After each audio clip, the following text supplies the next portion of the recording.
Thank you, everyone. Good morning.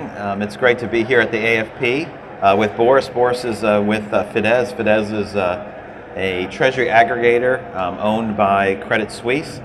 They were the underwriter of the Global Payment Survey, and we're pretty excited about the results. We've had a webinar on it. We're sharing some of the key salient points from that. So let's get into it. So we'll jump into the first slide. We were talking about faster payments, new payments. Some of the new payment systems are really a key topic for what's going on in the industry. People are trying to do some payments faster that are not wires.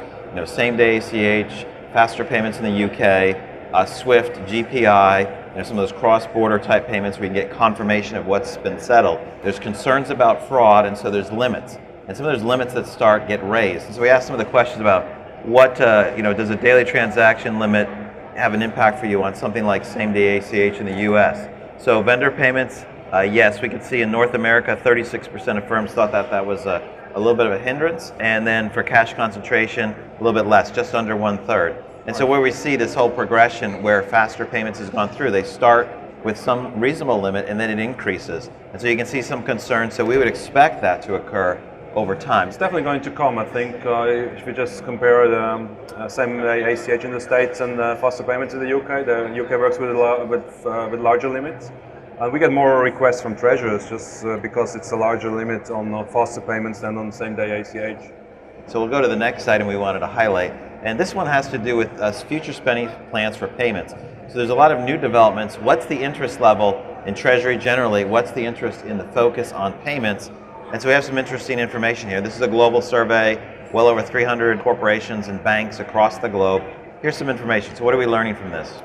Right, so most of them are not really planning to spend neither more or less, as you can see.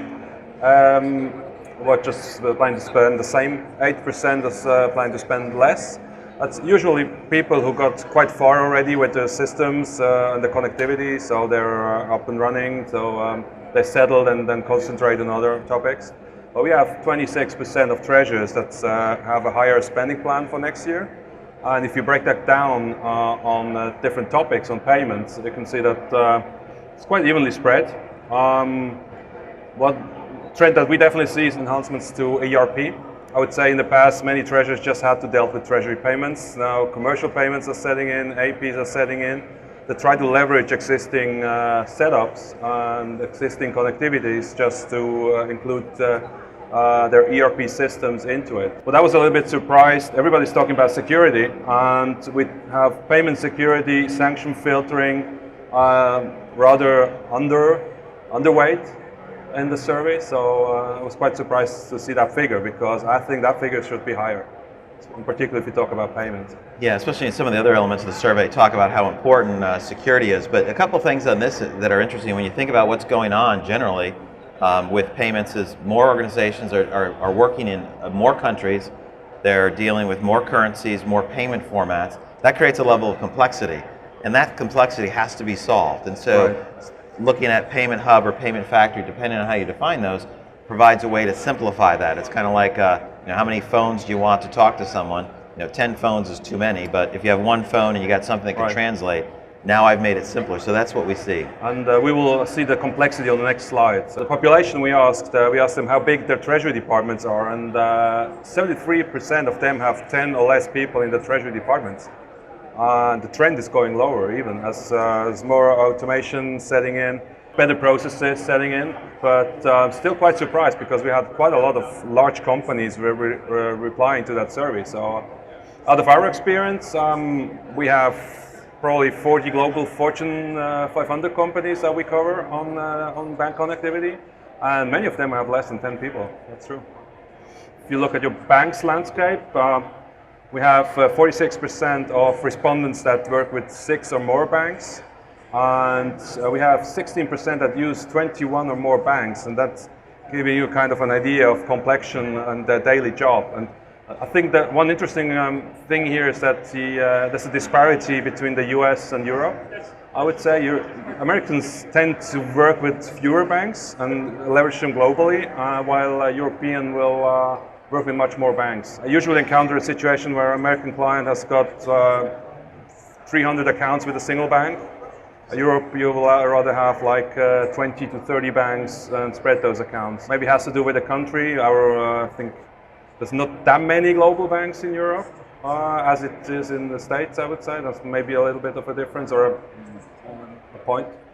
But it's complex, and it's whole global exposure has been shown in the currencies that they have to deal with, so and the payments they do with. There's only 13% of respondents that work with only one currency. They do payments in only one currency. I assume that's just European business or just American business companies, but all the rest, they're much above that. So 6+ currencies is half of the respondents, and 29% use 11+ currencies. And I mean, if you just consider dollar, pound, euro, Swiss franc, and the yen, that's the 5 major ones, and then we get really into smaller currencies, and that's quite a complexity. Yeah, and one thing about the surveys, this is demographics of who took the survey, and this doesn't necessarily mean that's the demographics and how many banks and how many currencies that everyone uses, but certainly someone taking a global payment survey, there's going to be a little bit of self-selection for those that are a little bit more intensive. They do a lot more payments, so 50% use 6 or more currencies. Obviously some larger companies and those that are focused on global payments. So right. Thanks. Yeah. Yeah, the last figure is obviously one. Almost a quarter of them struggles with payments to certain currencies or countries. That's quite obvious. Depends on how they're set up. So usually, most of our part will move over SWIFT. But not every bank in the world is a member of SWIFT, and then it gets a little bit tricky. How do you connect to them? How do you deal with different formats with them? And that's quite an obvious problem, and that's the major point that I would say that where we can come and help, because we have those capabilities. We have quite a lot of connections already in place to banks, and yeah, I would talk an hour just about that. So we don't have an hour, but I know. If we break down what corporates pay on a monthly basis, I think we get some considerable figures. There's 2 polls, I would say. We have 23% of respondents that do just up to 1,000 payments every month. I was quite surprised to see that the lowest level, 24% of companies do 1 million or more payments every month. And if you look at those figures, I mean, really that requires some automation, efficiencies in the processes. I strongly recommend to do sanction filtering on those, because you will end up with quite a few payments that just go into the beneficiaries. Yeah, and Boris, just for clarification, those that are doing 1 million or more, 10 million or more, a lot of those are non-bank financial institutions like insurance companies. Those are organizations that are very payment intensive. They were all interested in this. So this is obviously skewed, but just you see the scale that we have on the survey, where it's it goes up by an order, magnitude of 10 times, order of magnitude each level. So 10,000, 100,000, million, 10 million, etc. More than 10 million. So you can just see that scale. Very interesting. Very payment intensive group took this survey. So what are some of the top concerns that people have? What are the drivers to move towards faster payments? Why not just do wires? So a couple of the items here, where would you focus on those? What are the top drivers? Cash concentration was number 1, which is a little surprising because some of the faster payments don't have huge amounts. They have some limits right now. Right. But that was almost the top half of organizations wanted to use that. Vendor payments was number 2, and then you can see some of the other ones falling down a little bit lower. Other people have identified things like faster payments or some of those initiatives as a way to provide recovery, like payroll doesn't make it. And some of the payment initiatives that we'll talk about, like in GPI, have a way of confirming that the payment made it through.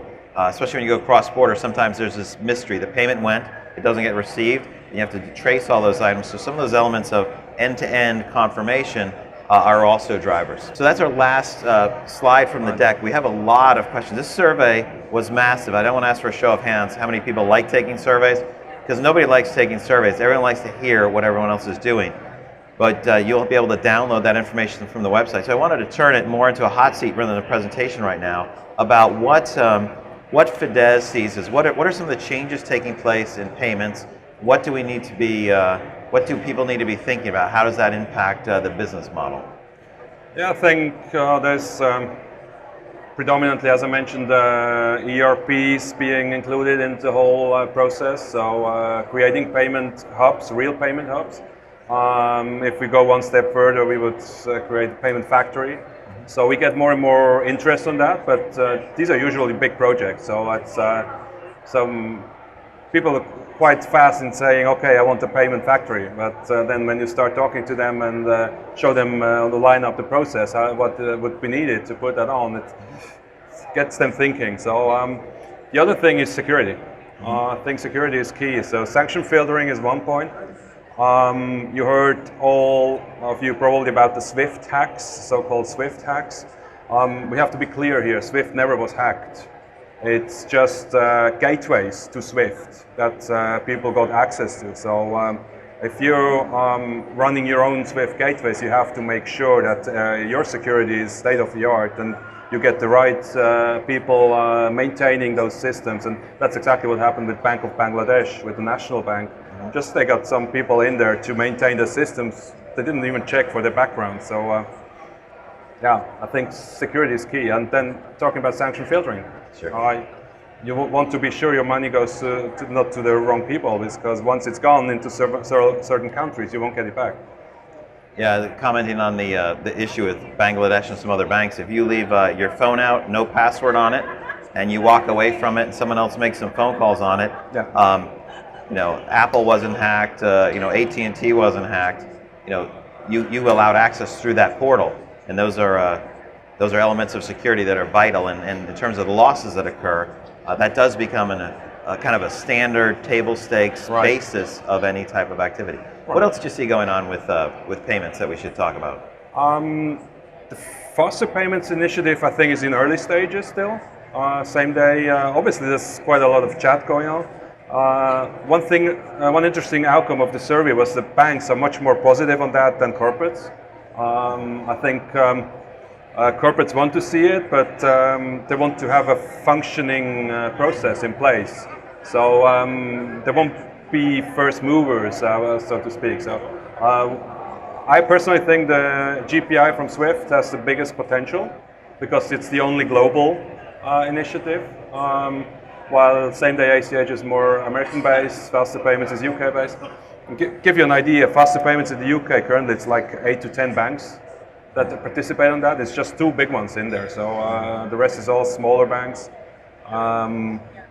We're starting to get requests for that, but just be aware, this type of payments is again going to increase complexity.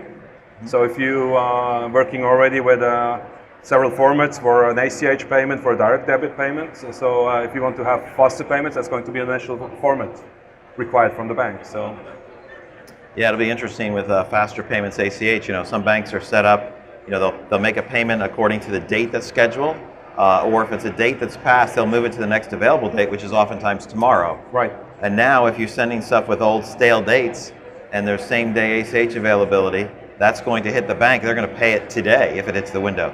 Right. So you just have to make sure you have a tightened payment process on there. Any final thoughts? Just want to say what Fides is about. It's all about simplification. So you can take a lot of that complexity by just outsourcing it to a partner like us. So you get the connectivity complexity out of it. You don't have to care if it's a Swift Fin channel, if it's a FileAct channel, we set that up for you, if it's a host-to-host.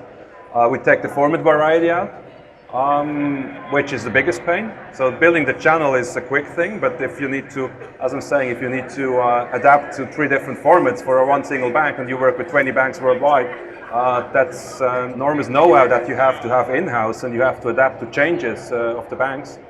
And the last point is security, as always. So being part of a bank, we have to be as safe as a bank because we process quite a lot of Credit Suisse payments, and in that sense, I think we're a very reliable partner in that end, and many clients appreciate that very much. So a lot of, thank you, Boris. So a lot of organizations face increased complexity with payments. There's more payment types. Even the same format sometimes is different from one bank to another. That's always quite interesting. And things are growing, things are changing a lot more than before. So the payments are actually quite interesting.